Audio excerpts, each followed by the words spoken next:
Wow, it's getting exciting. Christmas Eve. So are you guys planning on eating a whole bunch of food tomorrow? Pudding. Me too, just saying. And pudding. We thought we would help you out with a couple of tips on how to not have you feel the way Em felt after Christmas lunch yesterday. I had 3 helpings yesterday. of pudding. It wasn't yesterday. Last year. Actually, we did eat pudding yesterday. We did eat pudding. We're practicing. Practicing. The trick comes out, right? It does. Actually, accidentally. Pudding yesterday. Okay. So, Em felt really crook in the guts last year, didn't you? Really bad. And we actually did a live on Christmas Day to show what she did with a couple of yoga poses. So we're going to take you through those again today because I think it's important to have a couple of little tricks in your tool belt just in case you overindulge. First thing, most important thing, in my opinion, preemptively, because we all know most often we have 2 main meals for Christmas because you've got to go for this family and the next family. And it's like, it seems like a free day to eat whatever you want. It does. Even though we know we're going to overeat and we're going to feel yuck and sludgy and tired. And we do it anyway. For some people, anyway. It's treat. Eating is a way to not talk to their family members. I don't know about you, but for some people, not for myself, love you guys. Oh, my plate's empty, I just need more food. More food. And you do, go back for seconds. Not only that, you then go and have another main meal later on. I'll see you again next year. Do you know what I mean? Like, seriously. So, first things first, when you get up, this is preemptively because you know you're going to eat heaps, start your day with warm lemon water. Absolutely brilliant way to stimulate your digestion. We love a bit of lemon. Because it's very much so. We are all over that. But don't put it in boiling water. It does damage some of the properties of it. So put it in boiling water with some cold and then squeeze half a lemon in. It's not okay just to cut a wedge and chuck it in. You don't get enough of the active ingredients. It's the day for everything. So just shove it all in. Yep. Squeeze that into your water and start that because it stimulates. It's that sour taste which stimulates digestion and it's going to ramp up your metabolism for the day, which means while you're sitting there eating a whole bunch of food and then collapsing on the couch because you can't move, needing a siesta, your body will actually be metabolizing. It'll be burning calories faster. So it is actually a really good way to do it. It is. Good idea. Lemon water is good for a lot of things. It actually hydrates you, which you're pretty poor at. Yeah, New Year's resolution. I'm getting now. I think it was my last year's New Year's resolution. And excellent. Let's see if Em drinks more water next year. It's good for detox. Like you just feel it better. That is actually really true. So that's actually a good point because you are going to be able to get rid of a lot more of what you've consumed over Christmas Day. Yeah, it just makes I love that clean feeling. It does. Even though I know I'm going to overeat, it just, it's like gives you permission. Like a green tea or something. Absolutely. Cleanses, and the lemon water does that. Green tea is a good one for metabolism too. So at night when you sit on the couch. Clean things up a little bit. It's good for the immune system. Makes you just feel good. Yeah, so that's the start. Number 1. Don't forget. All right, now we're going to take you through some yoga poses. Here's one that Em used last year. We need to move our little display temporarily. Can I get you to... I'm gonna do it on the bench, but please don't try this at home. Yeah, a little bit dangerous. So when we've overeaten, our digestive system struggles a little bit. So jump up in a sitting position. So you can imagine there's a bunch of food in here, maybe foods you don't normally eat, but potentially way more than you normally eat, even if it is similar foods to what you normally eat. If you bloat like I do. So the key is to be able to get those digestive areas, your stomach, your small and large intestine, and kind of wring them out a little bit to start to stimulate the process of movement through your gut so that we can get rid of the air and the bloating and that we can start to move the bowel material down and out. Okay, so get into a seated position. First thing we're going to do is some circular movements with your abdomen. So just doing some circular movements clockwise, and then you can do them anti-clockwise to just start to get movement in the abdominal area so that we can actually get some freedom happening, bit of a squeeze to start helping to push some of this down. We sometimes overeat to the point of causing almost paralysis in our digestive system. It goes, I can't cope, I quit.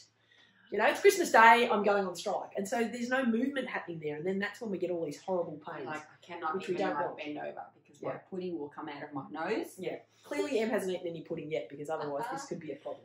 All right, now to further exemplify this particular issue of trying to wring out the stomach, we're going to do some seated twists, spinal twists. So again, as Em said, this is best done on a yoga mat on the floor, not on your bench. Please don't jump up on the Chrissy table and do this. This could be not good. So the idea of this, yet again, is to be able to really twist. It is designed to stretch your spine, which is also an added benefit. It feels good. But what it does is it actually wrenches your stomach, twists it all the way around, which kind of squeezes what's in there, all that excessive food that we've eaten, to be able to assist to be able to move it out. Really good way to be able to get things flowing, do it on the left, do it on the right. You might find that one of these positions particularly makes your tummy feel a whole lot better because bloating tends to be... Oh, just do that side. A key issue. What have you been I don't know. drinking? I'm like just Christmas pudding with what inside it? Bit of sherry. Anyone else put like brandy over the top and light it up on Every fire? night's our plum pudding. It's pretty I just exciting. remember Like Granddad, you know, yeah. with his shaky hand and Grandma going, you know, That's "Eat more. that." Oh, No, more. I know, because I'll be like, she's going to tell him to stop. Bit more, bit more. And then the whole thing and catches light it up. fire. Yeah. And then you get somebody go, is it on fire? And they stick their head over Yeah. and go, whoa, And yes, it's on only fire. that blue Because, flame you know, that you can't It's see. light and you can't see it, yeah. Yeah. Awesome. So that spine twist again, stimulating the bowels in both directions. The final one, and this is what saved Em last year, is a modified child's pose. When we've got a lot of material in our tummies that we're not used to, we tend to find we get really gassy, and that's where the pain comes from, that gas that's trying to escape from your digestive system. So we get into it. Usually we open our knees a little bit wider, but Em can't or she'll fall off the bench. For this demonstration. The idea here, child's pose is normally where you go all the way back, but we want to modify it so that your backside is high and the rest of your digestive system is low. This allows the gas to creep up. It goes against gravity, so the air is lighter than the rest of the digestive material. It goes up towards the back end, which then usually allows you to pass it a lot easier. If you don't want to fart in front of your family, Do this one when you get home, but or you know, ensure that no one comes near you. yeah, because this normally lets the gas evacuate and helps to get rid of those horrible pains in the tummy. It's real, people. So many people end up feeling horrible on Christmas evening because they've overindulged and they've got all that wind and yucky experience in their tummy. Yeah, they'll Now- release it somewhere. If you've got your acupressure mat, grab your pillow. Here's one we prepared earlier. Don't you do it and ruin your Dr Kez Chirolab top or I'll be unimpressed. I'll have to wear yours. Can you No, let I'm me not. yours? I'm not taking one off right now. But if you've got your acupressure mat, you can do it on the mat, on the actual mat as well. But I find the pillow is really good, is to lay on your tummy, on your stomach. So maybe over the edge of the bed so that you can hang off the edge of the bed and maybe a bit of social media going on while you're hanging off the edge. But I'm just going to lift it up. Yeah, I was going to say she's going to ruin it. No. The large intestine and the stomach meridians run through the front of your body.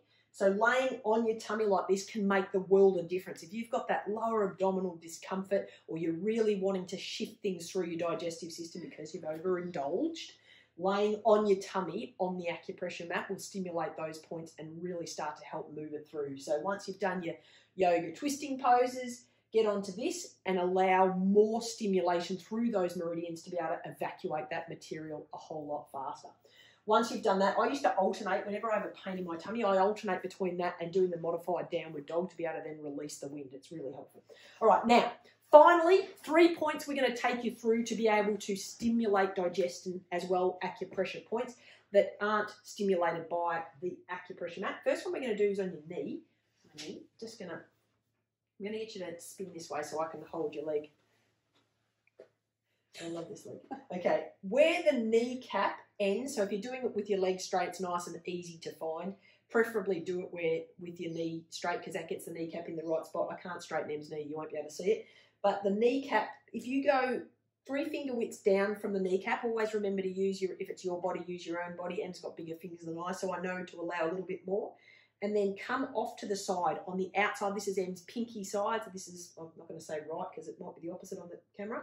And there's like a little indentation in there. That's the stomach 36 point. Get on there and give that a nice firm rub. How's that one, baby? You haven't overindulged this morning? I haven't. I've been good. And stimulate this for about a minute. And of course, do the same on both sides. If you're doing this yourself, you can do both points at the one time. But it's where the kneecap, the bottom of the kneecap, go 3 finger widths down and then come across to the outside. You will feel where the bone dips away. There's quite a noticeable little divot there. And that is where you stimulate for stomach 36 points. Sorry, did that cause you to get no blood circulation to the rest of your leg? All right, so this one increases the digestion, so it gets things moving through. It gets rid of abdominal pain and bloating, which is really helpful as well if you've overindulged. And it prevents reflux, which is helpful because if you've eaten foods you're not used to, you tend to find that they start to feel like they're coming back up. Have one of everything. Yeah. Especially if you go to someone's house and there's different Oh, things. what's you're this? Yum. Oh, I'll try that again. Oh, I'll try Did that. I like it? I don't know. I'll have another one. Yeah. All right, now the next one we're going to do, I'm going to slide across like, this side. different food combining that you wouldn't normally. And that's the key, I think, a lot of the time. It's like, mixing foods that just don't match. And so that Plus can you lead to have indigestion. multiple serves, like not just of dinner, for example, but it's the fact that there's starters and you have a few of those and probably that's enough food for you. And then you have like an entree kind of food, like often prawns or whatever you have. And then you've got a main meal, and then of course there's inevitably dessert. It's a lot of food, and then people back it up and do it again at the next meal. Do you like watch other people serve and go, don't put too many roast pumpkin on there because you better leave me enough for a second Oh, yeah. serve. And goes for seconds of I'm our like, roast if I put it pumpkin. all on my plate at once, people are going to look at me funny. Em and her veggies, that's all she eats, but love it. All right, now on the inside of your leg, where it's called a malleolus, but it's the ankle bone, just underneath that point, is kidney 6. And this one is really good to get you moving your bowels through, peeps. Okay, This is not an excuse to eat poor food throughout the year Probably and rubbing poke my on these ankles. points to make yourself poop it out, okay? That's not the idea. But that is really good to help stimulate, like I said, having foods that you're not used to or piling so much food into your digestive system that it really struggles, it almost becomes in a state of paralysis and it gives up, it just stops working. So this will stimulate it to keep going. Excellent. All right, now can I get you to jump up for the last one? Jump up as in stand up. Stand up for me. The last one is Pericardium 6. It's about 3 finger widths down from the crease of the wrist, and it's right in the middle. So you've got a bone on either side. There's tendons in there. Just slide yourself in there and hold. I used to think you could stimulate both of these at once on yourself. You just can't get your hands in the right spot. So just hold on to one point for a minute and then swap over and hold on to the other point. Give it a bit of a rub. This helps to settle a tummy that's feeling really yucky. You can do this at the table when you're waiting for seconds. But I think even the ones on your feet, you can sort of just sit there. Nobody's going to know. Sitting at Christmas going, I'm going to get rid of all that. You guys are all going to be feeling crappy in an hour, and I'm going to be feeling great. Yeah, now just getting ready for seconds. So you do it under the table so nobody knows. That's the whole term of doing it under the table so nobody knows. Fingering yourself. The table. Oh, sorry, Em's got no shoes on. I just stepped on her foot. Sorry. All right. Finally, just a couple of other tips. Eat slowly. Don't slam it down fast because you're desperate to go back and get seconds of pumpkin. Take it easy. Chew your mouthfuls thoroughly. And enjoy the company of the people that you're with. Actually, take the time. That's when we finally all sit down and get to chat to each other. Take the time to catch up with what's been happening over the year, because probably with this year that's gone by, you haven't had a chance to see people, so it's nice to think that we can for Chrissy, which is nice. Yeah. Drink water. Suddenly my neck has turned to you. I don't know why. Water really does help with the digestive process of your body. So if you don't drink enough water, particularly if you're consuming alcohol and you don't normally, for every drink of alcohol... Vodka soda? Doesn't work. Vodka lemon soda? Anybody? No. You ever had a warm one of those? That'd be awful. Yeah. For every drink of alcohol you have, don't forget to chase it with a glass of water, please. That really does help you to not be too tipsy.